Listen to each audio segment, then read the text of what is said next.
Semoga kita semua, ibu-ibu rahimakumullah, jangan sia-siakan sekali lagi untuk menyimak beliau, bagaimana kemudian beliau memberikan banyak ilmu kepada kita. Kepada Ibu Dokter, kami persilahkan. Masya Allah, jazakillah khairan katsiran Ustazah Ummu Silmi. Masya Allah. Bismillahirrahmanirrahim. Assalamualaikum warahmatullahi wabarakatuh. Waalaikumsalam warahmatullahi wabarakatuh.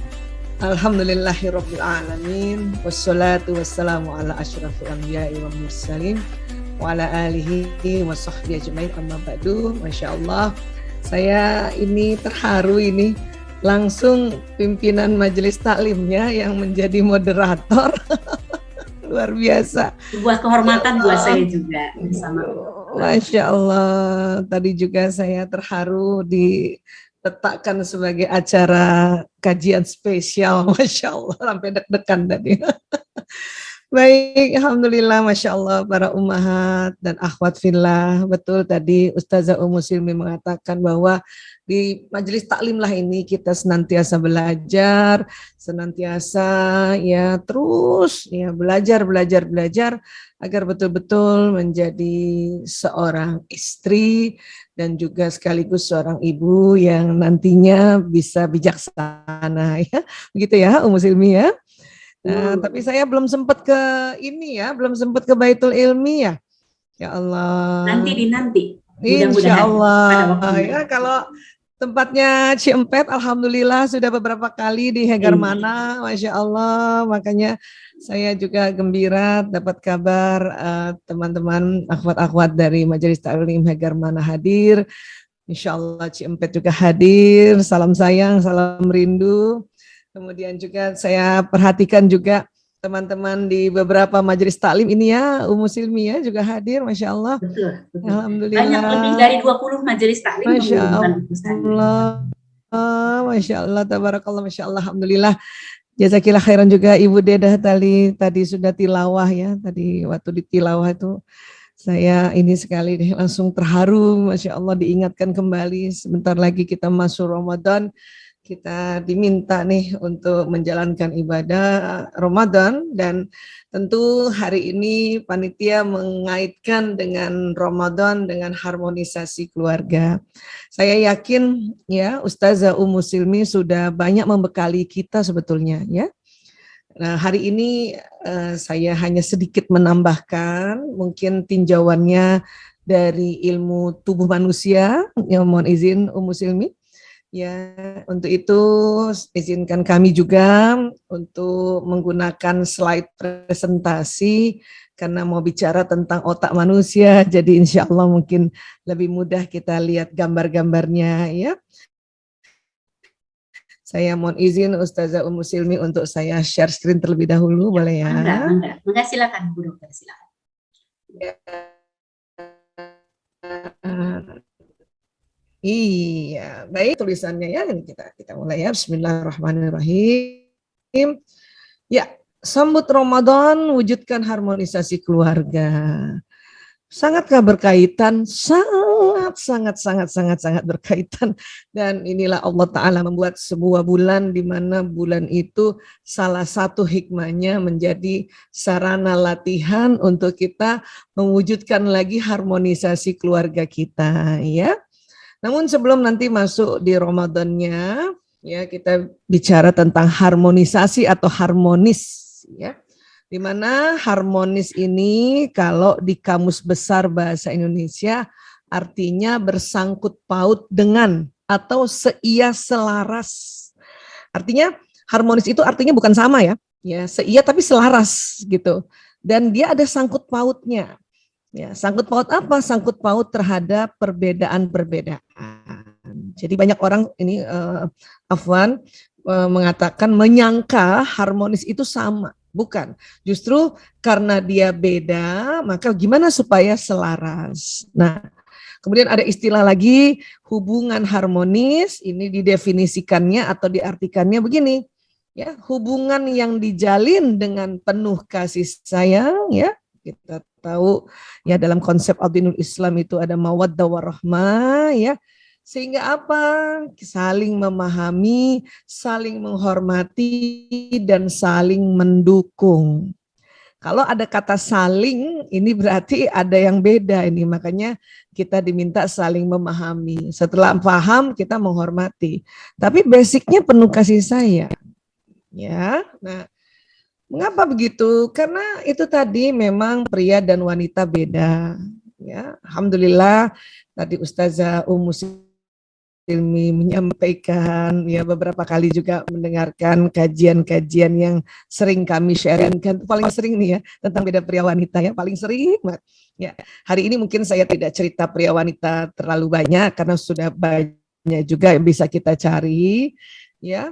Tapi inilah basicnya, karena kita pria wanita beda, makanya perlu saling mempelajari, ya, sehingga saling memahami dan menghormati tadi. Sehingga kasih sayang kita terus ya mengalir ya. Nah, kemudian kita ada juga rumah tangga suami istri beda usia. Jadi karena beda usia ini juga kadang-kadang kita perlu ingat dan perlu sadar. Bahkan beda usia dengan anak-anak kita. Karena kadang-kadang hubungan harmonis terhambat karena kita lupa sebagai ayah bunda, wabil khusus bunda, adanya perbedaan usia dengan anak kita yang cukup jauh, sehingga kita selalu ingin ya menerapkan metode-metode pembelajaran sesuai waktu kita kecil gitu. Ya, ada yang bisa dipakai di era sekarang, ada yang harus dimodifikasi. Ya, jadi kita harus sadar itu bahwa memang kita beda usia sama anak-anak. Ya, beda usia. Jadi ada cara-cara yang nanti modifikasi. Ya, nggak perlu sama, karena kalau sama nanti bentrok lagi kita. Tidak harmonis lagi nanti, ya. Kemudian di dalam keluarga beda watak. Ya, suami istri ini Allah membuat takdirnya beda watak. Justru dengan beda wataknya nanti ini akan terjadi keterikatan, ya, keterikatan yang kuat sebetulnya. Nah, ini perlu dipelajari juga tentang watak, ya, atau kalau dalam Ad-Dinul Islam namanya tabiat, itu perlu ada ilmunya tersendiri ya. Mungkin hari ini juga tidak dibahas terlalu detail, karena hari ini memang saya mau bahas itu tentang bagaimana pengendalian diri yang dikaitkan dengan insya Allah kita sampai nanti di bulan Ramadan ya. Kemudian beda budaya jelas, ya, saya sendiri saja ini sebagai contoh, Afwan, suami saya orang Jogja Klaten, ini Umu Silmi. Kalau saya sendiri, ayah saya orang Bugis, ibu saya orang Palembang. Jadi jauh banget ini budayanya, ya. Budaya dari kesukuan beda, budaya pengasuhan beda. Maka inilah nanti perlu dipelajari lagi antar kita budaya kita, sehingga nanti supaya bisa saling memahami, saling menghormati. Dan juga ada perbedaan mengungkapkan kasih sayang. Mengungkapkan kasih sayang. Ada suami yang mengungkapkan kasih sayangnya itu jarang memeluk istrinya. Tapi ya sigap banget. Kalau ada barang yang rusak istrinya, suami langsung sigap memperbaiki. Atau bocor rumah, suami sigap memperbaiki. Ada yang begitu. Ada juga ya suami yang mengungkapkan kasih sayangnya dengan memberikan pujian. Ada juga yang memberikan hadiah. Jadi ini beda-beda sebetulnya. Walaupun semuanya kita dikasih hadiah seneng, dikasih pujian seneng, dipeluk juga seneng, dilayani seneng, ditemani seneng. Tapi nanti beda-beda pengungkapannya. Dan suami istri secara penelitian itu ya cara mengungkapkan kasih sayang utamanya berbeda. Ini yang kadang-kadang istri merasa begini kalimatnya, suami saya sebetulnya baik, tapi apa yang kurang ya gitu. Karena cara mengungkapkan kasih sayangnya, istri kepengen lebih sering dipeluk, suami bukan begitu kasih sayangnya mengungkapkannya. Suami senantiasa sigap untuk melayani misalnya, atau memuji, jadi beda-beda. Ya, nah, perbedaan inilah yang ini ya, karena ini Allah yang memberikan, jadi takdir dari Allah ada beda ini yang perlu memang dipelajari.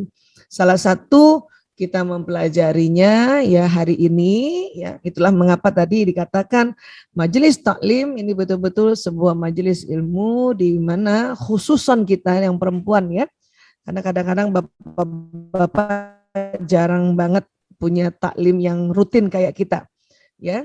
Nggak usah juga kita menuntut mereka untuk kayak kita. Justru ya di otak perempuan karena ada otak tarbiyah atau otak pendidikan, makanya kita nih para ummahat ya, para akhwat fillah yang memang diminta setiap hari belajar ya, agar tadi bisa memahami ini semua ya. Nah, kemudian ada istilah di dalam psikologi itu ada namanya soulmate gitu ya. Jadi Ustazah Ilmi soulmate ini istilahnya maknanya apa sih? Seseorang yang dapat melengkapi dan membuat pasangan menjadi pribadi yang lebih baik lagi.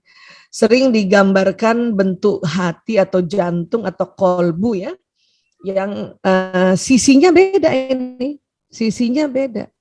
Justru memang karena tadi perbedaan tadilah, kalau nanti direkatkan maka jadi berjumpa perbedaan sisi ini dan ini yang akan merekat.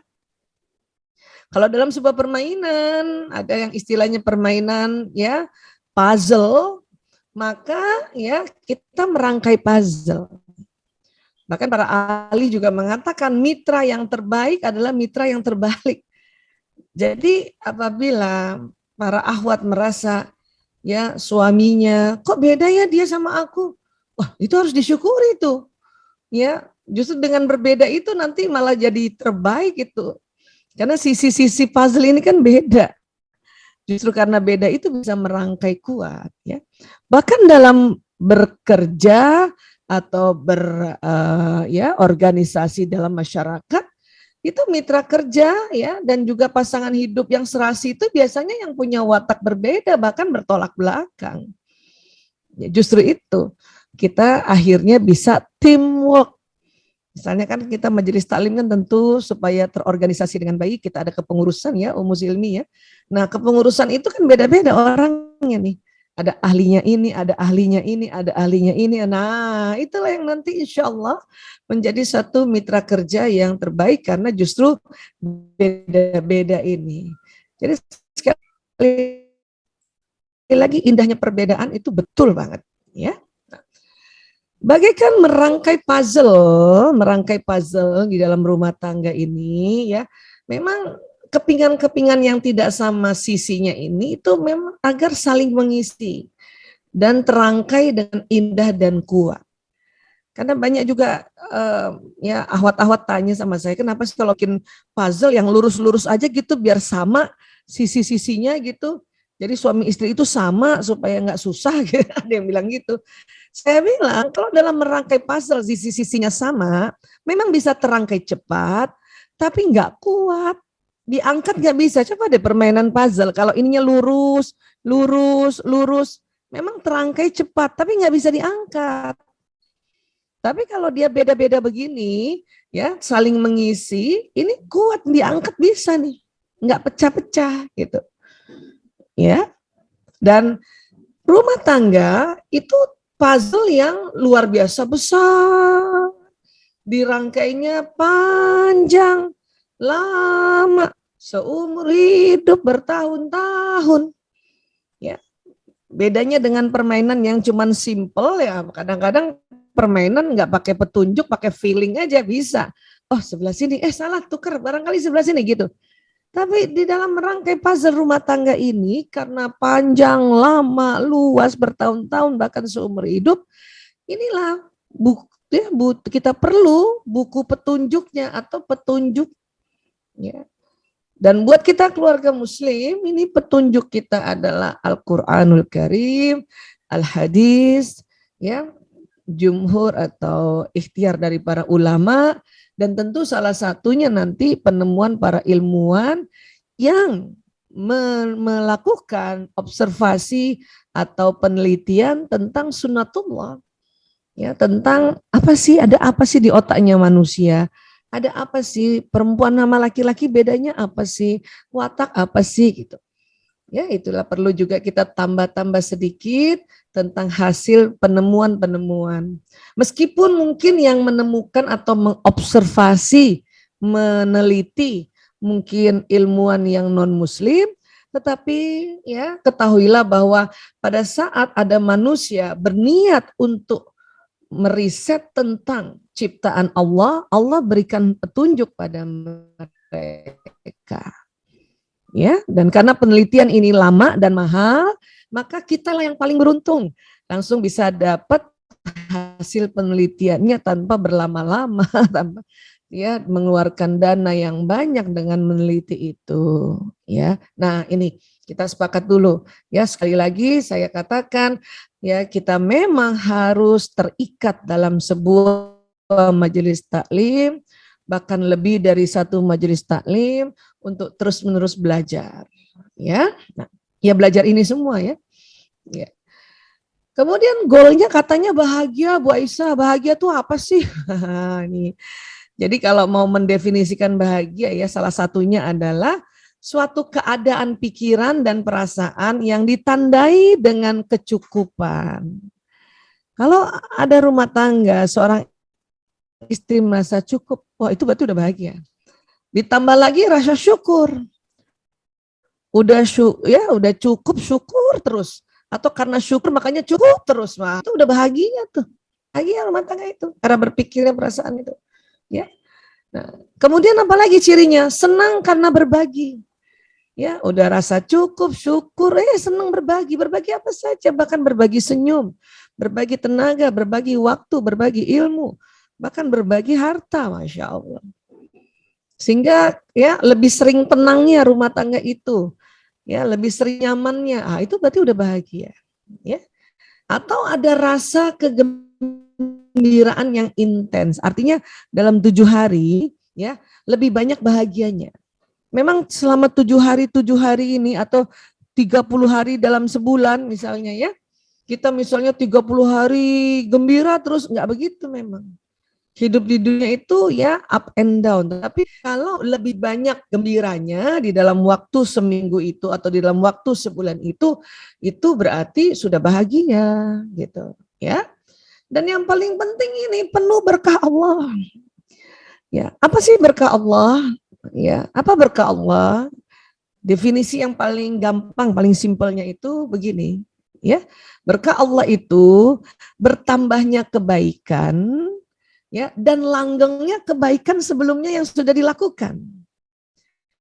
Jadi kalau dalam rumah tangga kita bertambah kebaikan-kebaikan kita sebagai istri, terus kita lihat suami kita bertambah kebaikannya, anak-anak kita bertambah kebaikannya, dan kebaikan yang sebelumnya juga tetap langgeng dikerjakan, berarti rumah tangga kita penuh berkah Allah.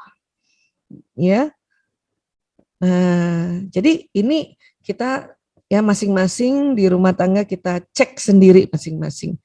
Ya, saya yakin ya para akhwat di sini semua ya sudah masuk kategori bahagia dan keluarganya penuh berkah Allah. Ya, insya Allah. Amin ya Allah. Saya yakin sekali. Yakin banget. Yakin. Karena orang yang rajin taklim tuh bisa ya bahagia pasti banget. Coba deh ya, kalau kita udah rajin taklim gini, maaf ya, mudah-mudahan gak usah dicoba ya. Ini cuman ngasih ini aja nih, perumpamaan aja. Seminggu aja nggak taklim. Oh, galau menentu ya, Silmi ya, perasaan kita ya. Waduh. Iya, dan beruntungnya juga karena pandemi ini akhirnya kalaupun kita belum sempat datang ke satu majelis taklim secara offline, bisa juga dibikin online seperti ini, bahkan dari dapur, dari rumah, dari kamar, dari sambil ngerjain macam-macam juga bisa kita ya dengarkan di YouTube kan ya, Masya Allah. Jadi mudah sekali sekarang dan tidak ada alasan lagi untuk kita belajar terus ya, insya Allah. Nah ini. Baik, berikutnya ya. Bahagia itu sebagian orang mengatakan pilihan, mau bahagia apa enggak gitu katanya. Ya. Nah, jadi itu keputusan bahagia itu, mau bahagia apa enggak. Kalau emang mau bahagia, umat Islam itu ya dari sebelum subuh sudah menentukan mau bahagia. Kenapa? Karena selalu ada doanya, Rabbana atina fid dunya hasanah wa fil akhirati hasanah wa qina azabannar. Itu memilih bahagia. Dan nggak main-main pada saat kita memilih bahagia, ya, dunia akhirat, kemudian mohon dijauhkan dari api neraka. Itu kalimat-kalimat doa itu, ya, membuat otak manusia ada hormon bahagia yang keluar. Ya, nah ini otak manusia. Mohon izin saya perlihatkan gambarnya. Mudah-mudahan terlihat lancar ya, tidak skip-skip ya. Jadi Allah ciptakan di otak manusia masing-masing ada otak besar dan ada otak kecil. Ya, di dalamnya Allah takdirkan perangkat-perangkat ya atau program-program yang luar biasa. Kita kalau belajar otak ini Ummu Silmi, waduh nggak selesai-selesai belajar otak ini. Saking banyaknya, luasnya otak manusia Allah ciptakan programnya. Ya, kita belajar sedikit-sedikit agar kita ya selalu bersyukur bahwa Allah menciptakan otak manusia itu dengan perangkat yang luar biasa. Ya, salah satunya apa? Ini dia namanya kelenjar pituitari. Jadi akhwat fillah, para ummahat, itu di dalam otak kita, di tengah otak ini ya ada istilahnya, mohon maaf, mohon izin terpaksa pakai istilah kedokteran ya, namanya kelenjar pituitari atau sering juga disebut hipofise. Persis di tengah. Disinilah Allah ciptakan, di dalam itu ada hormon cinta, ada hormon bahagia, ada hormon kasih sayang, persis di tengah ini. Ya, kok dibikinnya di tengah ya? Allah lebih sawab, tapi salah satu hikmahnya supaya kalau misalnya kita kebentur, kejeduk jidat atau pinggiran dari pelipis kita ini nggak kena nih. Jadi tempat hormon bahagia, hormon mawaddah warahmah ini ya itu nggak terganggu tuh. Ya. Di dalam ini masya Allah, di dalam di situ ya. Nah, di sini juga nanti ada hormon rasa nyaman. Kalau lagi sakit kepala ya Ummu Silmi, makanya kenapa kita suka langsung bagian kepala ini kita pegang-pegang, terutama pertemuan dua alis. Itu agar hormon yang di kelenjar pituitari, hormon rasa nyaman keluar nanti masuk pembuluh darah, masuk jantung kita, nanti jantung memompa ke seluruh tubuh sehingga tubuh yang kurang nyaman di belakang kepala, di punggung dan sebagainya, ya perlahan-lahan terasa nyaman kembali. Ya, nah ini yang ada di otak kita, masya Allah. Nah, bagaimana cara keluarnya, Bu Aisyah? Kan katanya di dalam otak, nggak bisa tangan kita masuk. Ya, nah maka kita mempergunakan bantuan dari sistem saraf. Ada kabel-kabel saraf yang jalan di tulang belakang kita ini sampai di ekor ya, tulang ekor. Nanti tulang belakang keluar sistem saraf ini ke seluruh tubuh, ke wajah, ke mata, ke seluruh tubuh. Bahkan ke organ-organ tubuh, bahkan juga masuk ke dalam otak-otak. Otak di sini nih, otak manusia nih. Bahkan sampailah sistem saraf ini ya dari indera-indera kita ke tempat tadi, kelenjar pituitari tadi. Ya, sampai dari situ. Nah, kalau belajar sistem saraf, kalau yang secara detil atau yang secara ya kecil-kecil itu lama. Ya, mari kita belajar yang gampang aja. Jadi kalau kita umpamakan sistem saraf ini kabel listrik, ya, maka ini jalan listrik ini di seluruh kabel-kabel ini sampai ke otak, sampai ke kaki-kaki kita. Ya, listrik itu membawa apa? Membawa pesan. Pesan yang di mana? Pesan dari otak kita. Pesan dari mata kita, pesan dari telinga kita, pesan dari penghidungan kita, ya, pesan dari mulut kita yang diucapkan maupun yang dirasa di lidah, pesan dari seluruh permukaan tubuh kita. Pesannya nanti masuk ke otak, nanti diproses di otak, kemudian jalan lagi ke badan ini, ya. Nah, untuk itulah, ya, dalam ad-dinul Islam.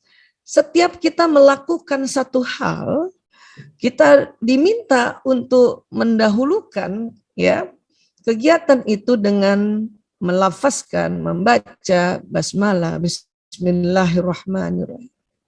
Karena pada saat kita lafazkan Bismillahirrahmanirrahim, itu jalan nih dilafazkan baik sir maupun ya zahir, itu jalan di sistem saraf nih.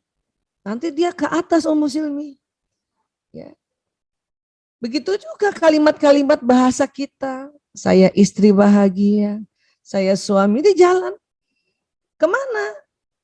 Ya, ke sistem saraf ini nanti menstimulasi tadi hormon tadi itu yang mengeluarkan hormon bahagia dan mengeluarkan hormon kasih sayang, keluar hormonnya. Masuk pembuluh darah nanti. Masuk ke jantung. Jantung memompa. Ya. Dan kalimat ini selain tadi mengeluarkan hormon bahagia, dia jalan juga di badan kita sehingga membentuk perilaku seperti apa yang kita lafazkan. Maka ya, orang yang melakukan kegiatan mendahulukan dengan kalimat basmalah, maka orang itu penuh kasih sayang. Ya. Apalagi ya kemudian ditambah lagi, ya Allah saya bersyukur suamiku begini, ya Allah bahagia saya istri bahagia. Oh itu nanti ya karena jalan di sistem saraf itu bikin kopi, ngaduk kopinya tuh cantik banget. Atau kalau suami suruh mijetnya tuh cantik banget tangan kita. Nggak dicubit-cubit tuh suami. Nggak dipukul-pukul. Karena kita mendahulukannya dengan bacaan Bismillahirrahmanirrahim. Ya Allah suamiku minta pijit, ya Allah ini kesempatanku ya Allah untuk berbakti padanya. Pijit doang tuh. Ya. Dia jalan soalnya ini kasih perintah ini. Kasih perintah pijit. Ya walaupun suami sebelah sini. Dengan senang hati, oke, gitu. Ya. Nah, ini penting kalimat-kalimat ini. Maka tadi waktu Silmi menyampaikan adab dalam kita bermajelis taklim, tadi ada niat lillahi ta'ala, karena inilah yang terjadi. Apa yang dilafazkan lillahi ta'ala jalan ini. Ya, sehingga nanti kolbu kita terasa dia. Ya. Nah, ini juga ya termasuk tuh, saya sayang pada suamiku dan anak-anakku karena Allah lillahi ta'ala. Jalan nih. Tidak pakai lillahi ta'ala saja, jalan apalagi ditambah lillahi ta'ala. Itu lebih dahsyat jalannya. Lebih power. Itu bedanya. Ya, umat Islam selalu setiap niat harus lillahi ta'ala. Dan dengan mungkin orang-orang yang non-muslim yang tidak begitu caranya. Tetap jalan juga secara sunnatullah kalimat. Karena sistem saraf ini bawa pesan apapun. Ya, dari mata, telinga, hidung. Ya, dan nanti ada memori di otak. Ya, hidung juga bisa, iya hidung. Makanya mengapa kita bisa membedakan bau terasi sama bau bawang putih. Tetangga kita masak ikan asin, itu kita langsung tahu ikan asin. Kenapa? Tertangkap di hidung dan ada memori di otak kita. Ya, ini bau ikan asin, ini bau telur dadar, ya gitu ya. Ini bau cireng, kayak gitu. Karena itu semua pesan jalan di sistem saraf ini. Ya. Jadi sistem saraf ini membawa pesan sehingga badan yang melakukan pekerjaan yang diniatkan karena Allah, diniatkan lillahi ta'ala, maka perangai kita, perilaku kita membentuk akhlak yang karim. Dan menurut riset ini, ya Ustazah Silmi, Masya Allah, sel-sel tubuh manusia yang triliunan ini, itu senang sekali kalau kita melafazkan sesuatu, melihat, mendengar sesuatu yang ada lafaz Allahnya. Itu sel-sel tubuh bisa bilang gini, ye gitu kalau dia bisa kita dengar. Karena sel-sel tubuh ini bisa bicara, bisa komunikasi. Dan penelitian itu banyak sekali, bahkan di Indonesia, ya, oleh Insinyur Kiai Haji Agus Mustafa bersama Universitas Airlangga Surabaya waktu itu riset ini, semua sel ini senang dengan lafaz Allah, ya, lafaz Asmaul Husna, gitu, jadi nama-nama Allah gitu ya, dan juga lafaz ya Rasulullah SAW. Itu sel-sel tubuh tuh bahagia. Ya. Jadi tetap akan beda orang yang rajin melafazkan ya zikrullah ini. Ya, dibanding orang yang tidak melafazkan zikrullah, tetap beda. Walaupun memang jalan, tapi powernya, kehebatannya, kencengnya jalan tuh beda. Karena memang kalimat yang dilafazkan itu ya, itu akan jalan ya cepat sekali di sini tubuh kita gitu. Ya. Nah, jadi karena semua indera kita membawa pesan, maka ya harus pilih kalimat-kalimatnya, harus pilih yang baik-baik, penglihatan juga lihat yang baik-baik. Kalaupun mau menonton ya pilih tontonan yang ada tuntunannya. Pilih cerita. Nah, ini makanya kenapa kita ya diminta untuk ya menghindari ghibah, gosip dan sebagainya, karena khawatir ya ceritanya itu cerita ghibah atau cerita gosip atau hoax yang nggak terjadi tapi di otak kita terjadi. Karena kita dengar dan bahaya nanti otak kita. Ya, bahaya. Di Ramadan apalagi kita dilatih lagi untuk menjaga mata, telinga, ucapan, penghidupan, bahkan langkah kita dan sebagainya agar tidak terekam di otak. Ya.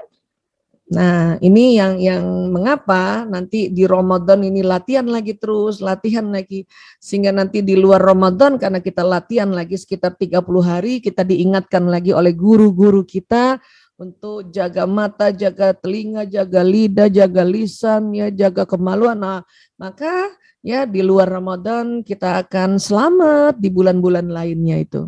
Ya. Nah, dan sekali lagi kalau ditanya untuk menimbulkan rasa sayang, rasa cinta pada pasangan, pada anak-anak, coba ya diniatkan lagi. Maka di sini dikatakan hebatnya meluruskan niat tuh begitu. Ini kita nggak sampaikan langsung ke anak-anak, tapi cuman ngomong sendiri secara sir, istilahnya dalam hati gitu ya. Ini berpengaruh gitu. Apalagi ibu-ibu nih yang masih punya pasangan, kalau pas lagi tidur, ya kan biasanya laki-laki tidur duluan, Bu. Karena otak tidur laki-laki lebih lebar dari otak tidur perempuan. Jadi pas suami lagi tidur, kita pandangi wajahnya, terus kita ngomong dalam hati, ya Allah, inilah suamiku ya Allah, jembatan surgaku ya Allah.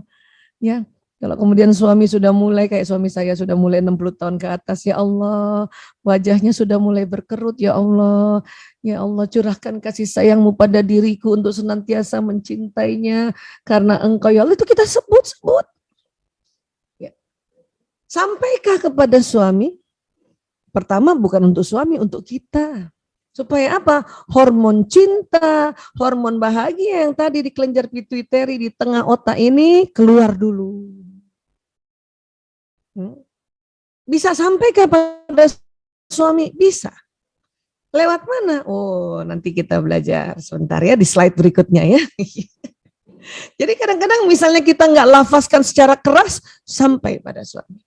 Sampai juga pada anak, tanpa harus di dekatnya. Mungkin anak lagi di pesantren kah, di pondok kah, atau misalnya ada keluarga muda yang masih LDR kah. Wah Isa, pasangan saya sudah meninggal. Oh itu apalagi yang sudah meninggal, langsung sampai itu, langsung sampai. Ya, ucapan-ucapan kita secara sir dan zahir tuh, yang pasangannya sudah meninggal langsung sampai, langsung. Orang tuanya sudah meninggal, itu lebih langsung karena sudah nggak ada hambatan pada pasangan yang kita sampaikan kalimat-kalimat ini, nggak ada hambatan badan seluler, udah langsung sampai. Ya nanti kita lihat ya kenapa bisa sampainya lewat media apa. Ya. Jadi sekali luruskan niat ya. Mari sama-sama kita luruskan niat ya. Bismillahirrahmanirrahim. Ya coba pejamkan mata. Ya, akhwat fillah, pejamkan mata. Yang ya hadirkan pasangan hidup kita di depan kita, baik yang masih ada maupun yang telah tiada, ya. Baca basmalah, bismillahirrahmanirrahim. Ya Allah, ya. Saya semakin mencintai suamiku, sebut nama suaminya masing-masing. Karena Engkau ya Allah. Lihat seolah-olah pesan ini sampai pada suami di depan Anda, ya, seolah-olah dan suami Anda pun tersenyum. Bahkan mungkin langsung mendatangi istrinya dan memeluk istrinya, ya Allah. Rasakan itu. Dan berikutnya hadirkan anak-anak kita, yang sudah punya mantu hadirkan anak-anak mantu, yang sudah punya cucu hadirkan cucu-cucu gitu.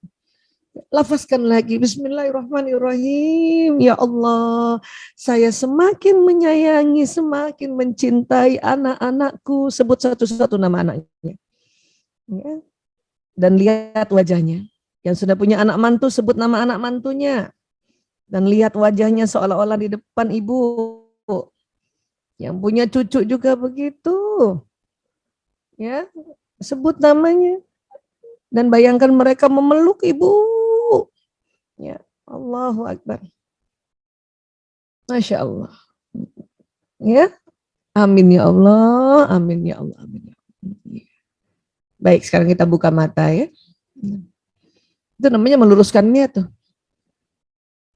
Saya kalau udah meluruskan niat itu merinding-merinding, Silmi, itu udah langsung merinding-merinding rasanya tuh. Karena jalan itu tadi. Hormon-hormon itu jalan pembuluh darah pelan-pelan, dan kalimat ini jalan di badan ini lewat sistem saraf. Jadi dua, sistem saraf sama pembuluh darah. Itu apa enggak merinding? Itu merinding. Kenapa harus dibayangkan Bu Aisyah? Ya karena otak manusia kalau melafazkan baik secara sir maupun zahir, baru otak kiri yang bekerja. Kalau otak kiri yang bekerja, maka pesannya baru jalan di tubuh yang kanan, baru separoh jalannya. Mengapa kita perlu membayangkan atau melihat gambarnya, fotonya gitu ya? Kita lihat foto suami, foto anak, kemudian kita lafazkan atau kita kirimkan Al-Fatihah agar otak kanan bekerja. Karena nanti otak kanan pesannya akan jalan di kiri. Jadi tubuh kita ini, para akhwat fillah, unik Allah ciptakan. Tubuh yang kanan yang atur otak kiri. Tubuh yang kiri yang atur kanan. Jadi ya dia miring. Makanya Silmi kalau bercanda-bercandaan orang, dasar otaknya miring. Itu benar. Karena sistem sarafnya tuh miring gitu dia.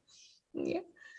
Itulah mengapa ya Rasulullah SAW bersabda, beribadahlah engkau seolah-olah engkau melihat Tuhanmu, itu supaya otak kanannya bekerja.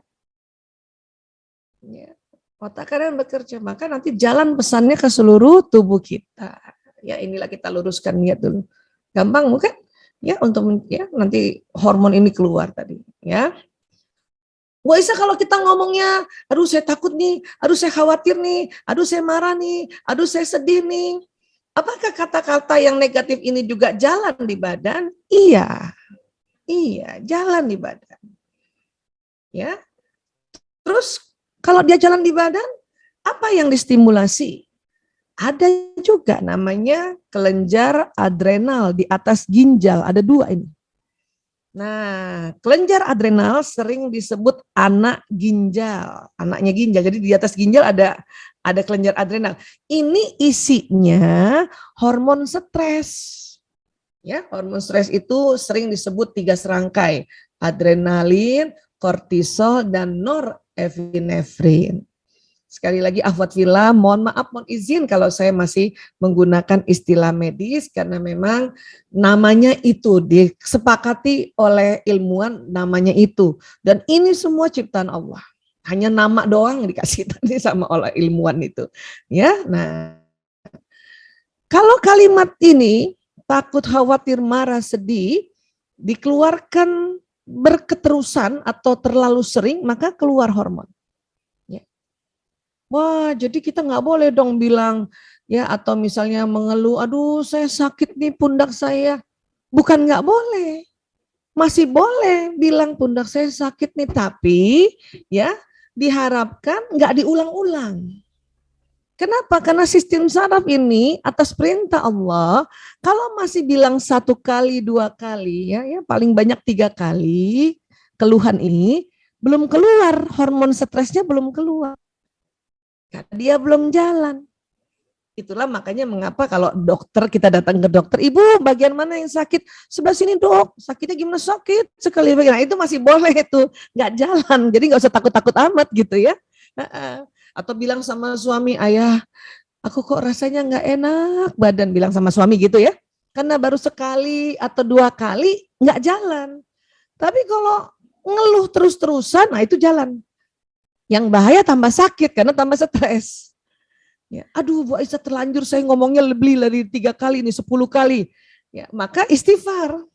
Astagfirullahaladzim. Karena istighfar itu mendelete, menghapus kalimat-kalimat yang terlanjur negatif jalan ke badan kita. Ya. Nah, ini. Jadi apa yang kita lafazkan itulah makanya penting banget ya pelafasan ini. Apa yang kita lihat, kita dengar, ya boleh nggak agak berkeluh kesah sedikit? Ya boleh, tapi jangan banyak-banyak ya. Karena kalau banyak-banyak nanti kita stres, tambah stres kan gitu ya. Nah sekarang kita belajar apa lagi Bu Aisyah? Kita belajar lagi ternyata di dalam otak manusia, di tengah otaknya ini ya, ini ada 2 gambar ya, di tengah otaknya itu ada yang mengatur emosi, ini dia. Kalau bahasa kedokterannya atau bahasa psikologisnya limbic system, sistem limbik di tengah ini. Ya, jadi di otak kita tuh yang di otak kita di kepala ini, tengahnya tuh otak emosi. Semua manusia punya. Baik anak-anak ya usia kita semua punya, bahkan hewan golongan mamalia juga punya limbik system ini. Maka ini sering disebut otak hewan atau otak hewan mamalia. Ya, ini dia otak hewan. Di sini emosi, di sini nafsu, di sini yang diaturnya di sini. Ya.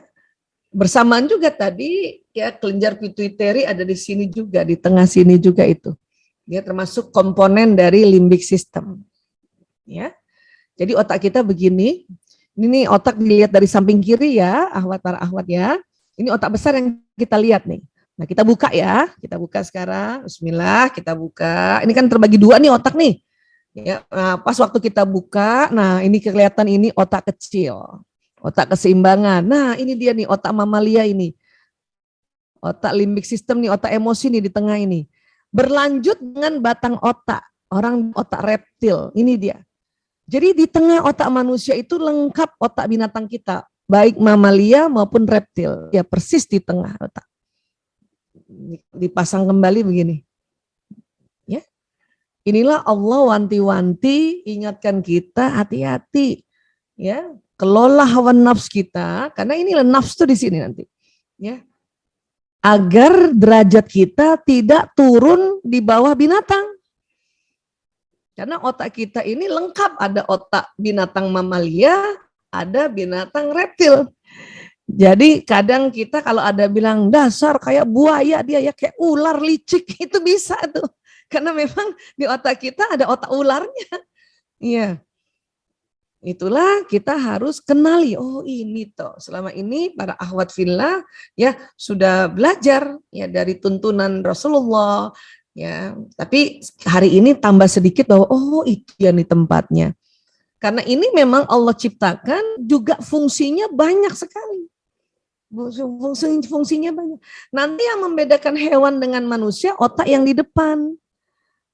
Otak yang di depan yang disebut akal itu yang membedakan. Ya. Nah, sekarang kita belajar dulu otak emosi. Emang apa isinya Bu Aisyah? Rupanya otak emosi itu berisi berbagai jenis emosi. Ya. Loh, kok kayak angga ya? Mungkin ada ibu-ibu lihat ya, baru pertama kali lihat mungkin. Iya, karena rupanya setiap jenis emosi sewaktu diukur frekuensinya, kemudian digambar, loh kok kayak tangga gitu. Ya. Kemudian konsep Ad-Dinul Islam digabungkan ya dengan penelitian, oh ini 3 di bawah ini namanya lawama, ya 3 di tengah namanya amarah, karena emosi marah itu ada di tengah, dan rupanya emosi atau nafs bukan hanya negatif saja, ada yang juga tinggi atau positif, yaitu mutmainnah. Oh ini dia nih 4 ke atas, mulai dari semangat, menerima, acceptance, ya bersyukur nih, rasa syukur tuh ada tenang, damai, dan enlightenment, pencerahan. Kenapa kita diminta untuk rajin ibadah, termasuk juga rajin taklim, supaya sering masuk di pencerahan. Ya, kadang kita kan suka lupa nih, udah pernah dengar ya kajian, kemudian Ustazah Muslimnya ingatkan lagi, oh iya ya langsung kalimat oh iya ya itu lagi masuk pencerahan loh, masuk mutmainnah lagi kita tuh, makanya kita ikhlas lagi insya Allah. Ya, nah semua emosi ini ada di otak kita, semua. Ya, di binatang mamalia juga ada, hanya mamalia itu lebih sederhana. Seperti otak emosinya anak-anak. Cuman isinya sedih, takut, marah, senang. Dia nggak ada pencerahan. Itu nggak ada pencerahan. Ya, nah, jadi semua ini ada di otak kita, nggak bisa hilang. Ya. Yang terjadi sebetulnya begini, sering naik turun. Nah, itu. Ya. Nah, yang diminta pada saat turun, ya, turun dari mutmainnah, mulai ke sombong atau turun lagi ke marah, turun lagi ke rakus buru-buru, atau turun ke takut sedih. Ini kalau lagi mulai turun, maka yang diminta sebetulnya, yang diharapkan sebetulnya oleh Allah Ta'ala adalah cepat-cepat naik. Cepat-cepat lagi naik mutmainnah. Kalau anak sekarang bilang cepat-cepat move on, sih kan katanya begitu. Supaya cepat-cepat naik lagi mutmainnah. Karena emosi kita nggak bisa di atas terus.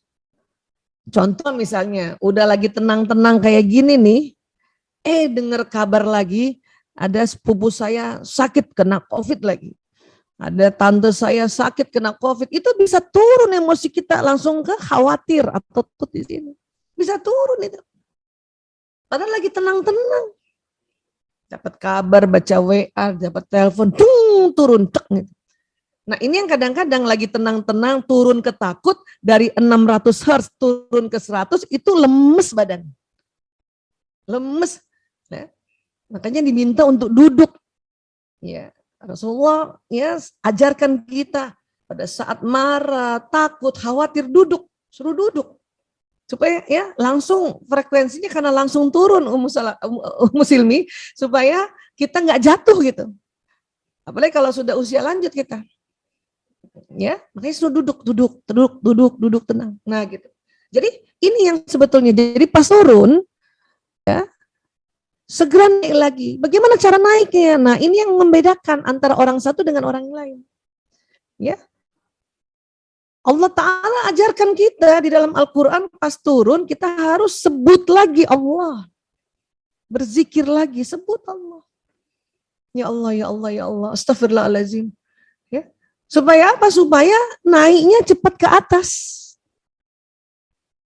Tapi ada orang yang nggak pernah belajar, mungkin nggak pernah taklim, sewaktu turun ke bawah, maaf, yang disebut nama binatang, maaf ya, misalnya dia marah, maaf ya, dia ngomong salah satu nama binatang berkaki 4.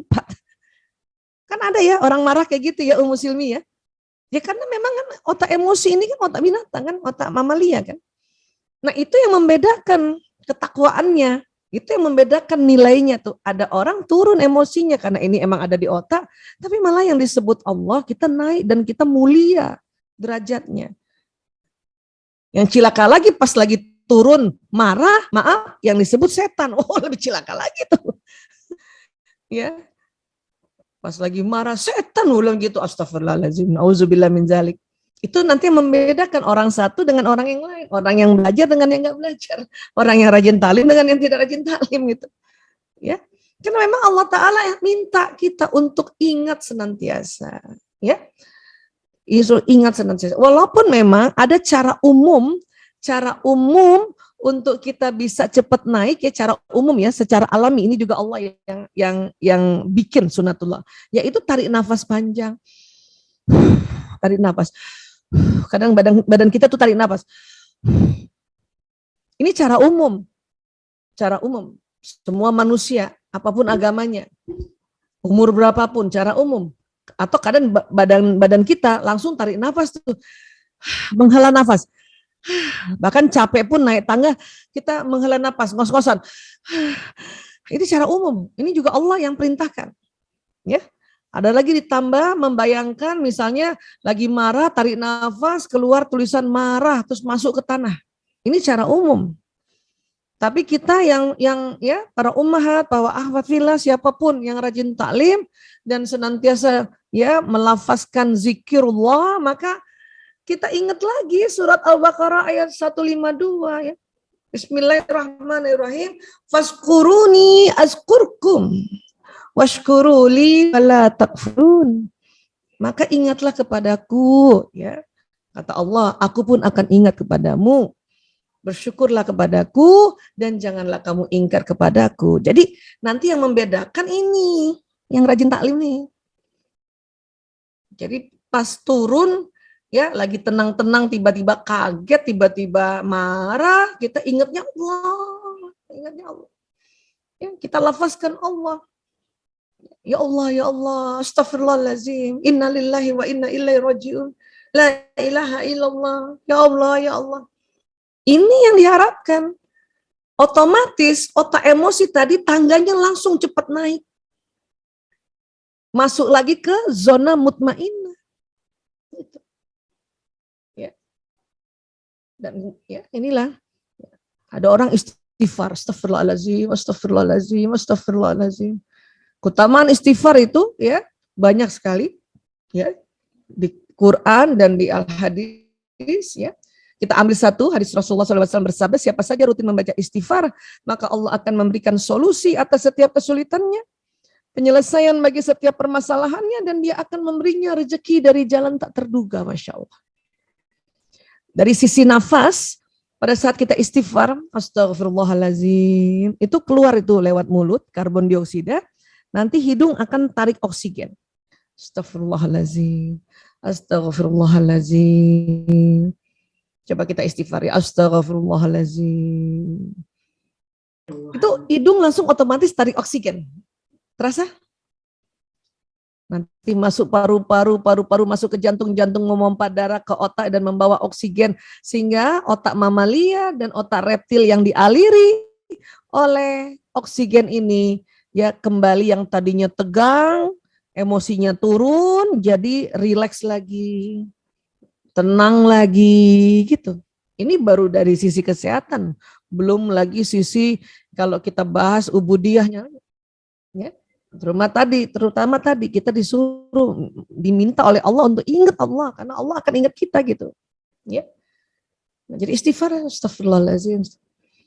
Ya. Misalnya Bunda hari ini juga merasa ya rezekinya sedang terhambat, terutama mungkin rezeki kesehatan yang sedang sakit ya. Istighfar aja terus, astagfirullahaladzim. Rezeki misalnya ilmu jadi nggak bisa datang, saya juga nggak bisa datang ini ke Bandung ya, maka kita istighfar aja dulu, astagfirullahaladzim, maka Allah nanti akan kasih penyelesaian, termasuk salah satunya lewat Zoom kayak gini gitu kan ya. Bahkan rezeki uang sekalipun, baru aja berapa hari yang lalu ya ada Mbak Nining sekretaris saya ingatkan ya, kita belum gajian ini pada gini karena saya sempat juga Silmi Allah kasih istirahat 1 bulan kena COVID di bulan Februari, persis 1 bulan ya. Nah kalau kita sakit kan kesempatan istirahat ya istirahat. Maka kalau kita dikasih tahu ya bahwa kita belum gajian lah karena kurang dana, istighfar aja lagi, astagfirullahaladzim. Ya astagfirullahaladzim. Dan nggak usah mikir keras juga untuk aduh dari mana uangnya, nggak usah, istighfar dulu. Istighfar dulu karena nanti Allah akan memberinya rezeki dari jalan tak terduga, udah istighfar dulu. Pantang mikir aduh minta sama siapa ya? Minta sama orang maksudnya ya. Aduh pinjem uang siapa? Itu yang kelirunya kita tuh. Istighfar aja dulu, astagfirullahaladzim, ya Allah, astagfirullahaladzim, ya Allah, astagfirullahaladzim. Nah setelah istighfar kemudian Allah beri petunjuk, terlintas wajahnya Silmi, barulah kita tanya Silmi, ya ini ada orang yang mau dibantu, ini bagaimana kurang lebih ada kearahan, nah itu. Tapi istighfar dulu, gitu caranya, istighfar dulu. Ya kayak kapan ini pekan lalu ada seorang anak, ya dia anak kedokteran gigi di UI, dia kesian nggak mampu, bayangkan ya selama waktu sarjana kedokteran itu dibiayai oleh beasiswa, tapi pas koas nggak bisa lagi dibiayai. Padahal kita ke dokter, kalau nggak koas nggak jadi dokter. Padahal tinggal 2 tahun lagi, sedikit lagi itu. Ya datang pada saya sih kalau ditanya ya ada uang di ATM, nggak ada. Ya, ada di Allah, maka istighfar aja langsung, astagfirullahaladzim, ya Allah, astagfirullahaladzim. Istighfar dulu. Saya juga suruh anak itu istighfar dulu, astagfirullahaladzim. Karena Allah akan memberi rezeki dalam jalan terduga. Lihatlah nanti, betul-betul. Ya, ini namanya the power of istighfar, ya. Istighfar, astagfirullahaladzim. Ya. Bahkan juga diingatkan di ayat 155, dan sungguh akan kami berikan cobaan kepadamu dengan sedikit ketakutan, ya kan? Kelaparan, kekurangan harta, kekurangan jiwa, bahkan buah-buahan. Tapi dikasih tahu ini dia bahwa ya berikanlah berita gembira kepada orang-orang yang sabar. Ya, wabasyiris sabirin. Ya, apa itu lanjutannya di 156 ya, yaitu orang-orang yang apabila ditimpa musibah qalu inna lillahi wa inna ilaihi rajiun. Ya. Jadi kalau ada rasa takut sedikit istirja lah, inna lillahi wa inna. Karena ya di dalam penelitian pada saat kita turun level kita ketakut tadi kan takut kan agak jauh ya, di bawah ya. Terus kita istirja, berulang kali istirja, naik ke atas. Ditambah lagi istighfar, ditambah lagi misalnya kita sebut lagi ya zikrullah yang lainnya, la ilaha illallah, la haula wala quwwata. Pokoknya ingat Allah, dia naik ke atas. Ya. Naik ke atas, naik emosi kita ke mutmainnah, dan disitulah nanti Allah kasih jalan keluar. Ada ibu-ibu, saya sudah istirja Bu Aisyah. Berapa kali Bu? 1 kali. Tambahin Bu. Ya, saya takut nih, saya sudah istirja kok masih takut. Tambahin.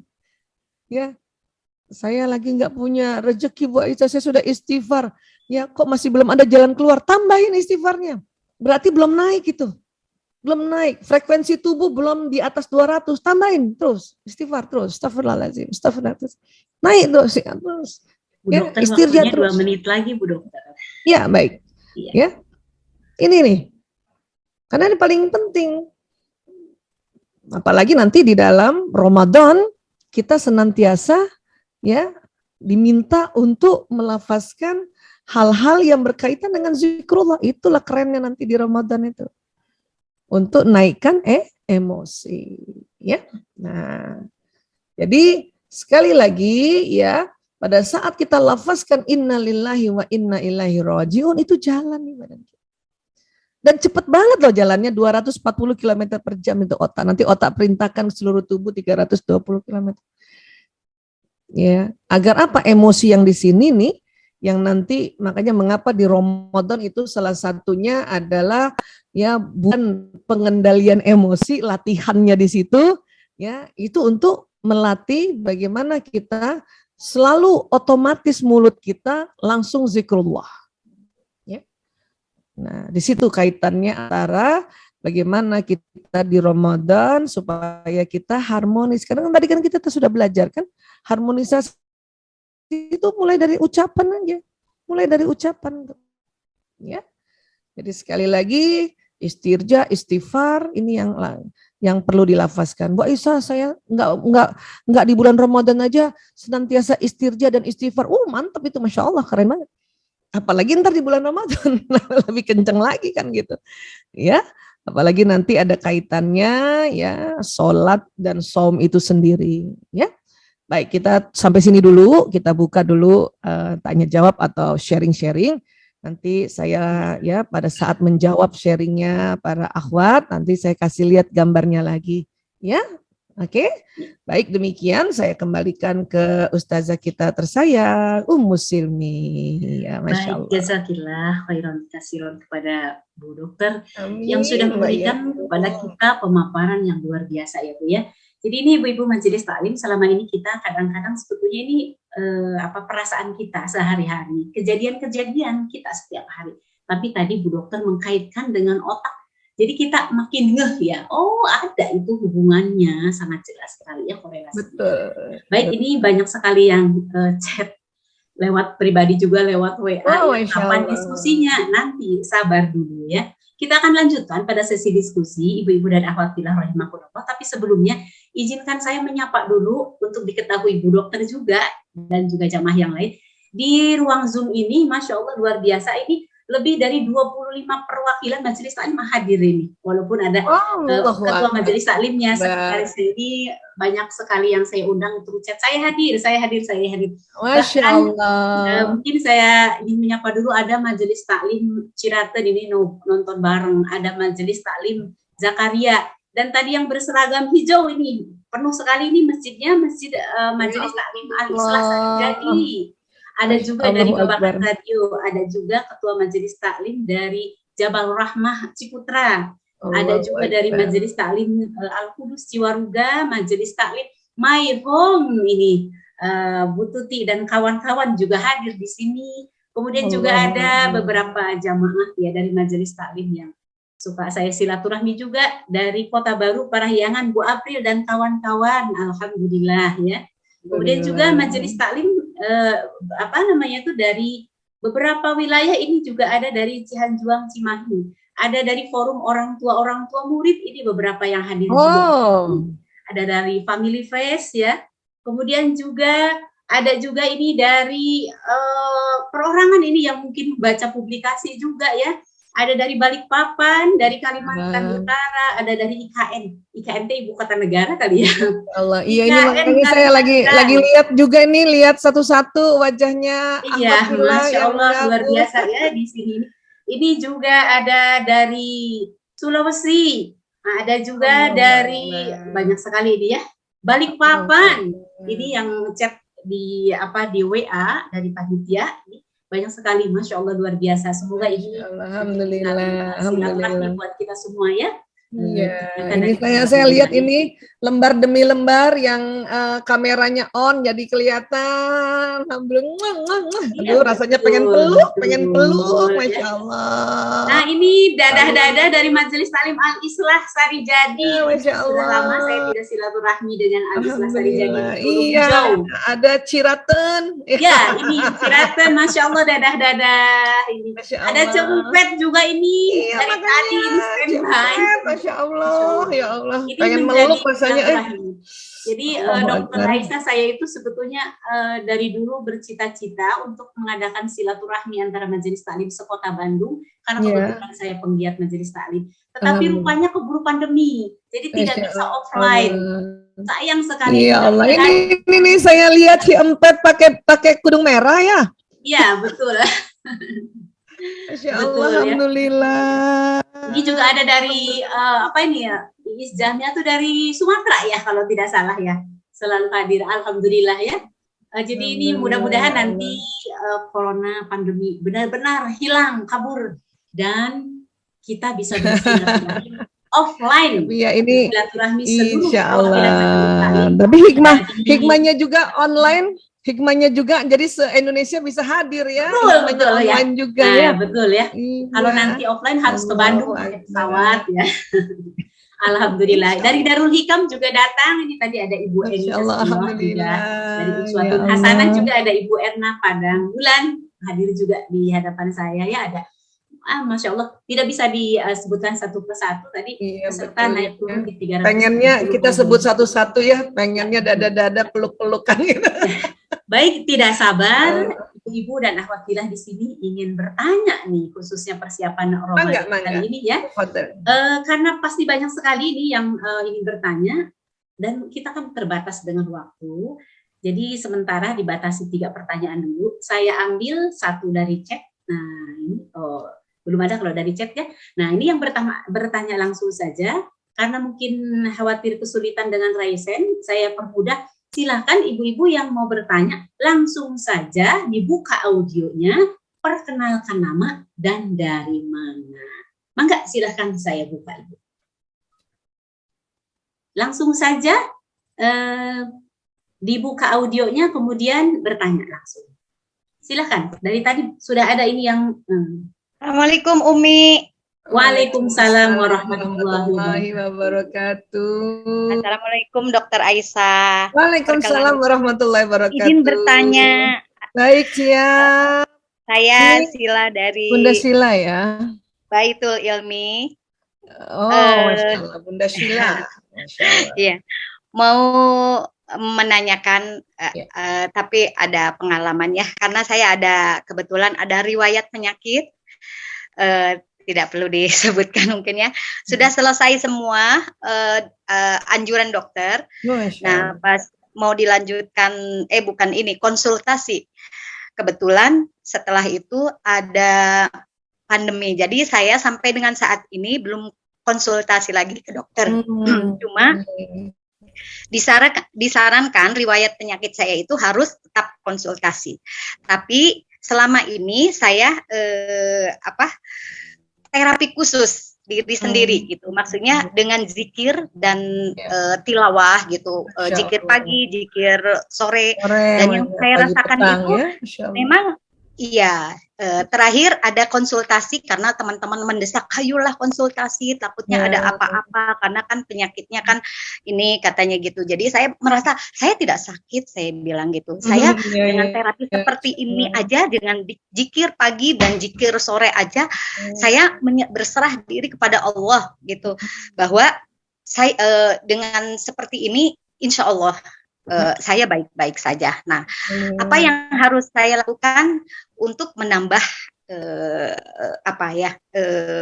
kemantapan saya dengan berserah diri melalui Al-Quran, baca Al-Quran, karena kan di dalam Allah berfirman bahwa semua penyakit itu obatnya ada dalam Al-Quran. Makanya dari itu saya menagih janji, bukan kepada Allah, bahwa saya berserah diri dengan penyakit saya. Semoga dengan zikir yang saya lakukan selama ini untuk kesembuhan saya, begitu. Apa yang saya lakukan seterusnya, dokter, gitu ya.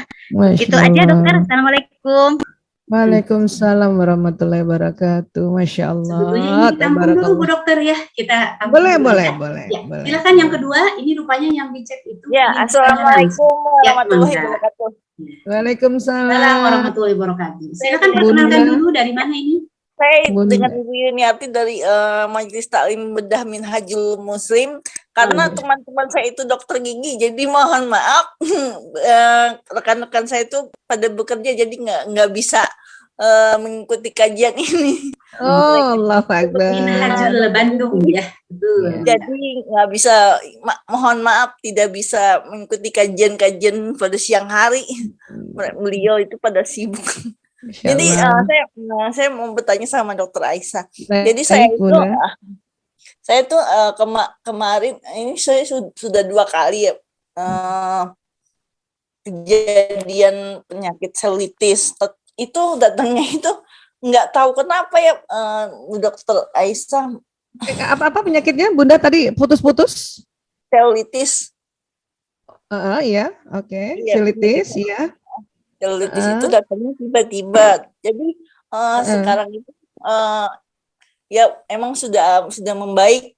Kemarin kejadian lagi, alhamdulillah sudah agak baik. Tetapi kakinya itu yang bekasnya emang di kulit ya, di kulit kan? Di kulit kan? Tiba-tiba merah ya. Kayak bekas gigitan gitu ya, gigitan luka gitu ya. Terus sekarang sudah ke rumah sakit, sudah diobati. Ya memang hitam, tapi ya masih dalam pemulihan. Nah, saya itu bisa jadi persingkat Bu ya pertanyaannya, Mangga. Langsung saja pertanyaannya. Saya udah berdoa kepada Allah semoga cepat sembuh, tapi sampai saat ini saya belum dijabah oleh Allah. Apa mungkin saya kurang berdoa apa bagaimana? Tapi dalam otak saya sih saya sudah berdoa gitu ya. Membaca setiap saat itu harus bagaimana lagi ya Bu Dokter? Ya baik. Satu lagi Bu Dokter, ini kebetulan banyak yang tidak bisa bertanya di Zoom, ini jadinya larinya ke saya. Iya nggak apa-apa. Tapi rupanya ini mewakili semua ini pertanyaannya. Katanya begini, menghadapi bulan suci Ramadan itu kan banyak sekali tantangannya, godaannya. Nah kita ini katanya para ibu, para umat itu senantiasa dihadapkan seolah-olah beban itu bertumpuk pada ibu, pada istri. Kadang-kadang menghadapi anak-anak, katanya ya menghadapi banyak pekerjaan itu. Bapak-bapak atau suami itu kurang care gitu loh. Perasaan kita aja yang sibuk. Nah, dikaitkan dengan manajemen emosi. Nah, ini kadang-kadang katanya suka menimbulkan agak naik tadi tuh. Nah, jadi kesel. Turun, emosinya turun jadi marah ya. Nah, itu. Katanya bapak-bapak dari mutmainah turun ya ke emosi amarah. Bapak-bapak itu sering enak gitu ya, sementara ibu-ibu turun sekali. Nah, ini gimana nih triknya dan memberikan mungkin pencerahan kepada para ibu semuanya. Sepertinya Bu Dokter kita cukupkan 3 dulu ya Bu Dokter ya dengan baik baik. Ya, saya jawab boleh pakai slide ya supaya lebih memudahkan karena tadi ada kaitannya banyak dengan kesehatan ya. Jadi begini, Afwan, Umi Silmi apa sudah terlihat ya? Ya, sudah. Ya, baik ya, ya. Jadi tadi saraf kita ini ya kan tadi otak kita kan terbagi dua ya. Ini dari belakang ya. Jadi ini otak di belakang kita ya kan terbagi dua nih, ada belahan kiri dan belahan kanan. Otak kiri kita ini mengatur tubuh yang kanan. Jadi saraf-saraf yang di bagian kanan ini ya, yang tadi kayak kabel listrik yang membawa pesan itu yang atur kiri. Nah, kemudian otak kanan yang ngatur adalah tubuh bagian kiri ya. Nah, tadi sewaktu Bu Sheila sharing tentang apa yang dialami beliau dan kemudian karena nggak sempat karena pandemi, jadi ikhtiar medisnya terhambat, tetapi beliau langsung berzikir, doa pagi petang dan semua ibadah itulah yang sebetulnya inti dari apa yang kita rasakan kondisi kita dikala kita sakit kah, sehat kah, lapang kah, sempit untuk mengingat Allah. Ya, nah, jadi pada saat tadi zikir pagi petang itu jalan di badan kita itu. Ya, nah, tinggal ya tambahkan sedikit karena pada saat kita melafazkan zikrullah itu atau pada saat kita doa pagi petang baca Quran itu kan otak kiri ya, karena otak bicara tuh di kiri. Ya, maka nanti pesannya jalan di tubuh kanan. Kiri belum. Maka untuk itu agar pesannya juga jalan di tubuh kiri, waktu kita zikir ya, zikir, kita pakai otak kanan kita ya dengan cara membayangkan betul-betul kita berbicara, kita ingat Allah. Ya. Itulah dikatakan beribadahlah engkau seolah-olah engkau melihat Tuhanmu. Ya, seolah-olah itu kerja otak kanan. Supaya ya pesannya jalan di sini gitu. Karena kan penyakit badan kita ini ya, badan kita ini nih ya, ini kan ada yang bagian kiri dan kanan ya. Termasuk juga ini menjawab pertanyaan Bunda Yuniarti yang ada selulitis. Selulitis itu sebetulnya infeksi pada kulit karena bakteri, virus. Memang harus ada ikhtiarnya ya. Biasanya karena bakteri. Nanti dikasih obat antibiotik, memang agak panjang, harus diminum 5-10 hari. Tapi memang kadang-kadang kambuh-kambuhan. Itulah istilahnya penyakit alergi atau penyakit kronis sering kambuh-kambuhan. Bukan berarti Bunda Yuniarti doanya nggak dijawab, bukan begitu. Memang ada badan kita ini yang berpotensi ya terhadap penyakit kronis. Kronis itu penyakit yang lama ya. Kalau akut yang tiba-tiba. Kronis itu yang lama. Orang yang alergi misalnya udah diobatin, udah hilang, suatu ketika kena lagi misalnya. Jangankan gitu, telapak tangan kita yang alergi sabun cuci piring tertentu begitu, ya udah diobat bernanah-nanah, kemudian diobatin, ya udah hilang, suatu ketika kita lupa dengan sabun cuci piring yang jenis yang bikin alergi, terus kita pakai lagi cuci piring, muncul lagi gitu. Itu memang kadang-kadang tubuh kita begitu, ya. Makanya tadi ada ikhtiar medis. Kita datang ke dokter yang Allah memang ya, dokter-dokter ini kan para ahli ini kan semua dikasih petunjuk sama Allah untuk menemukan cara-cara kan. Nah, namun zikrullah yang dilakukan tadi salah satunya oleh Ibu Sheila dan Ibu Yuniarti dan tentu ibu-ibu yang lain itu pada saat diucapkan pakai otak kiri kanan supaya jalan ke seluruh tubuh. Kalau saya sering ajak bicara bagian tubuh saya yang sakit itu, misalnya ya lutut saya untuk mau naik tangga karena sudah mulai umur juga itu ya, jadi mulai ada terjadi misalnya di sini cairan kurang, itu sebelum naik tangga saya usap-usap kedua lutut saya sambil saya ajak bicara. Sebelumnya ya kita lakukan ya zikrullah ya subhanallah walhamdulillah wala ilaha illallah wallahu akbar sambil usap-usap.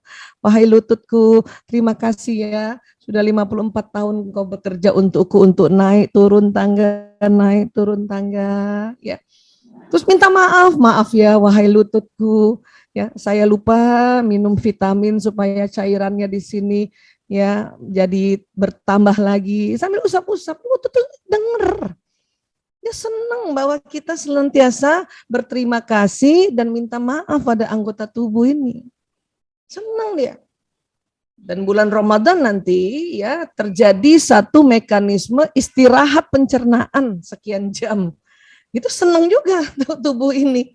Ya, dengan kita istirahat ya, itu lambung dan usus istirahat, kemudian kita perbanyak ibadah ya, makanya kita perbanyak duduk-duduk sambil usap-usap badan kita ya, dengan tadi bertasbih, bertahmid, bertahlil ya, istighfar sambil ajak ngomong, karena apa yang dilafazkan itu jalan di badan. Apalagi sambil dibayangkan, Masya Allah, jalan di badan kita. Ya. Begitu juga buat teman-teman ibu-ibu yang nampaknya di Ramadan itu lebih canggih lagi itu kerjaannya, lebih banyak lagi ya. Ya sudah, kita luruskan niat, ya Allah berikan kekuatan pada diriku supaya kita kuat. Karena pasti kan tidurnya jadi kurang, kemudian kita yang kerjakan semua pekerjaan di rumah, belum lagi selesai udah harus siapkan untuk buka. Itu ngomong aja sama tubuh ini ya, dengan ya jangankan bicara. Jangankan bicara, kita cuman misalnya gini nih, ya, waktu kita mau melakukan terus baca basmalah, bismillahirrahmanirrahim, ya, itu jalan loh, basmalah itu jalan dan bikin diri kita kuat. Ya. Itulah mengapa pada saat kalau kita ingat sirah Rasulullah, pada saat Sayyidah Fatimah radhiyallahu an datang ke ayahnya, ya, ayah kan ada tawanan perempuannya, ayah minta dong buat bantuin saya di rumah, kan gitu, pernah ada sirahnya Rasulullah ya. Ya, tapi kan Rasulullah nggak mau itu urusan negara kemudian dipakai untuk urusan keluarga. Tapi kata Rasulullah, wahai Fatimah, ya aku akan ajarkan engkau kalimat-kalimat zikrullah yang apabila engkau ucapkan, ya kau jadi super power lah itu ya, seumpamanya bicaranya di era sekarang ya. Apa itu tadi, subhanallah walhamdulillah wala ilaha illallah wallahu akbar wala haula wala quwata illa billahil aliyul azim. Jadi kalau ibu-ibu rasanya kok penat, capek gitu, ya udah itu berzikir seperti itu. Dan ya hindari iri dengan suami. Itu tadi tuh dengan kok bapak-bapaknya nggak care ya, itu sebetulnya manifestasi dari iri. Itu yang nanti bikin berat. Itu bikin berat. Karena ada tugas lain lagi para laki-laki ini. Bapak-bapak itu ya pada saat duduk-duduk di rumah seolah-olah tidak bantuin kita di dapur ya, itu sedang memikirkan besok gimana lagi saya jemput nafkah istri dan untuk anakku. Itu lagi mikirin itu. Dan memang otak laki-laki Allah ciptakan tidak seperti perempuan multitasking. Otak laki-laki itu nampaknya kayaknya duduk nonton TV, itu nggak nonton itu. Otaknya mikir untuk besok gimana lagi nih saya jemput. Ya, saya bergerak kemana? Karena laki-laki untuk menjemput rezeki dia harus bergerak, Ummu Silmi. Dia harus bergerak. Ya, kenapa? Karena badan kita ini ada sinyalnya. Kalau boleh saya kasih gambaran ini ya. Boleh saya buka lagi slide-nya mumpung kita bicara soal ini ya. Jadi, Afwan saya buka lagi boleh ya? Ya, mudah-mudahan. Jadi maksudnya gini, barangkali ada yang bertanya hampir mirip, jadi nanti bisa terjawab dengan sendirinya. Ini saya buka lagi ya. Jadi tubuh manusia ini selain ada badan seluler istilahnya ya. Saya belum keluar gambarnya belum ya. Nah ini. Ya sudah keluar? Ya. Sudah keluar? Ustazah Ummu Silmi sudah? Sudah. Ya alhamdulillah. Jadi tubuh manusia ini rupanya selain ada tadi sistem saraf, kan kita udah lihat tadi gambarnya ya. Ada badan seluler. Di badan seluler ini triliunan sel-sel yang hidup ini. Yang kalau kita ajak ngomong, ini dengar. Dan kalau kita ajak ngomong, ini langsung kerjasama itu. Itu pentingnya mengapa selain ikhtiar minta obat dan sebagainya yang diberikan oleh tim medis, harus diajak ngomong ini. Nah, ternyata tubuh kita ada yang namanya pembuluh meridian dan badan bioplasmik. Apa itu pembuluh meridian, Bu Aisyah? Ini pori-pori yang di bawah kulit, di subkutis, bulat-bulat. Kalau pori-pori yang di kulit kan yang kita kelihatan tuh, yang isi bisa keluar keringat sama garam sama air. Ini di bawah kulit, bulat-bulat, jumlahnya 360. ini titik-titik ini mengeluarkan gelombang, mengeluarkan ya badan, namanya disebutnya badan bioplasmik, mengeluarkan cahaya, mengeluarkan nur tubuh kita ini. Jadi titik-titik tubuh kita ini dia berputar. Putarannya seperti tawaf. Muter dia 360 ini berputar. Nah, pada saat dia berputarnya lancar, sinyal yang keluar dari tubuh kita ini panjang. Ya, bertawaf dia ini, bertawaf. Nah, bedanya orang satu dengan orang lain, ya putaran tawafnya titik-titik ini ada yang lambat, ada yang cepat, ada yang sedang lambat istilahnya, sedang lambat. Karena dia berputar terus, tapi sedang lambat gitu.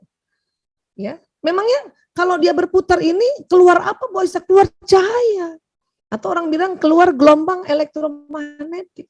Jadi kurang lebih nih kalau kita lihat gambarnya kayak gini tuh, Masya Allah. Di tubuh kita itu keluar nur, cahaya. Ya. Kalau orang sekarang itu senang sama gadget, gawai, padahal tubuh manusia adalah gadget alam semesta yang Allah ciptakan. Yang sinyalnya lebih panjang dari sinyal gawai kita. Ini ilmu apa sih? Ini ilmu sudah diakui namanya ilmu fisika kuantum. Salah satu pelopornya namanya Richard Feynman. Ya, ini ilmu fisika kuantum. Fenomena alam yang berkaitan dengan energi sangat erat kaitannya dengan fisika kuantum. Energi dapat menembus ruang dan waktu. Ya. Jadi tubuh manusia itu tuh ini kayak gini nih. Nggak berhenti-berhenti keluar. Cuman kadang agak lambat gitu. Ya.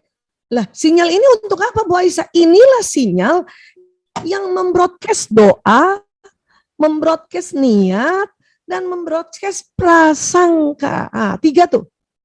Ya. Doa, niat, prasangka. Doa biasanya pasti yang baik, kita minta, niat pasti yang baik. Nah, tantangannya di prasangka. Karena prasangka masih terbagi 2. Husnuzon dan su'uzon.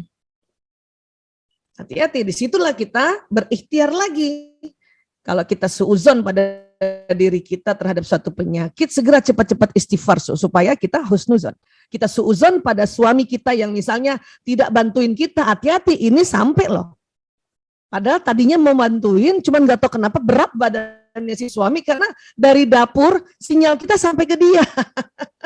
Membawa su'uzon itu gitu. Ya. Sehingga apa? Ya, yang tadinya mau bantuin nggak jadi bantuin itu karena kita belum apa-apa udah ngirimkan sinyal su'uzon. Ditambah lagi pakai mulut. Ayah nih duduk doang nggak bantu-bantuin, tambah nggak jadi tuh. Karena otak laki-laki nggak suka digituin. Ya, jadi sekali lagi ya kita pakai kekuatan yang tadi Rasulullah SAW sudah ajarkan kepada Sayyidah Fatimah radhiyallahu anha. Kita bertasbih, bertahlil, bertahmid, ya. Kemudian berbaik sangka saja bahwa kita masing-masing ada tugasnya. Dan kalau bicara lagi nanti tentang pahala, ya Allah, barangkali nanti pas kita di alam barzah kita nyesel loh. Aduh, tahu menyiapkan sahur dan buka atau ngurus suami istri itu pahalanya banyak. Aduh, dulu kenapa sih saya marah-marah, kenapa sih saya nyesel. Ya kita ntar begitu nanti. Aduh, tahu ngurut suami pahalanya banyak. Kenapa waktu itu ya saya agak males waktu ini. Jadi mumpung belum terlambat ya, yakinkan diri kita karena Allah Ta'ala juga sudah janjikan pada kita, apalagi seorang istri yang berbakti pada suami, kemudian juga mendampingi anak-anaknya, pahalanya dicurahkan, udah yakini itu. Ya. Kalau capek istirahat dulu sudah, minta izin sama suami, ya, aku leye-leye ya, setengah jam aja. Nah, waktu leye-leye itu lagi kita bicara sama badan kita, ya, kita usap-usap badan kita. Ya, nah, ini saya kira begitu. Ya, saya kira begitu. Insyaallah. Ibu-ibu dan hafizillah rahimakumullah, luar biasa kita hari ini dari awal sampai akhir ya mendapatkan pemaparan materi, kemudian tadi sesi diskusi. Sebetulnya Bu Dokter masih banyak ini yang bertanya ya, Tadi ada yang bertanya, apakah ketika kita memiliki penyakit, ya dalam hal ini keluarganya, anaknya harus gitu ya, kemudian dioperasi ketika katakanlah divonis oleh dokter itu punya penyakit tumor. Kemudian ini beberapa chat juga senada, tapi rupanya mudah-mudahan sudah terjawab tadi ya, bagaimana caranya supaya kita itu melihat suami yang susah sekali diajak ibadah gitu. Susah sekali dimotivasi untuk ibadah, sementara kita tambah greget katanya begitu ya. Ini tadi sudah dijawab juga ya oleh Bu Dokter, bagaimana kita harus bersabar menghadapi suami juga ya, karena memang beda. Ternyata suami itu kalau suami nonton TV, otaknya juga bekerja Ibu Dokter ya tadi. Iya. Ya, kalau buat suami ya, kalau suami ya ini, kalau anak masih bisa kita suruh, masih kita bisa atur ya. Suami itu pada saat kondisi-kondisi yang berat dan pernah kita pakai cara menyampaikan pakai mulut, nampaknya nggak sanggup, maka pakai dialog batin tadi. Karena sinyal suami istri itu ya, semakin lama itu semakin selaras sinyalnya. Jadi kalau tadi sinyalnya, kita bicara sinyalnya, saya buka lagi, masih ada waktu ya, ini belum azan kan di Bandung, insya Allah belum azan juga ya. Ya. Nah, suami istri, Afwan, ini nih, maaf, karena hubungan intim suami istri, hubungan intim itu kan, maaf, ini cakra 1 ketemu cakra 1 ya.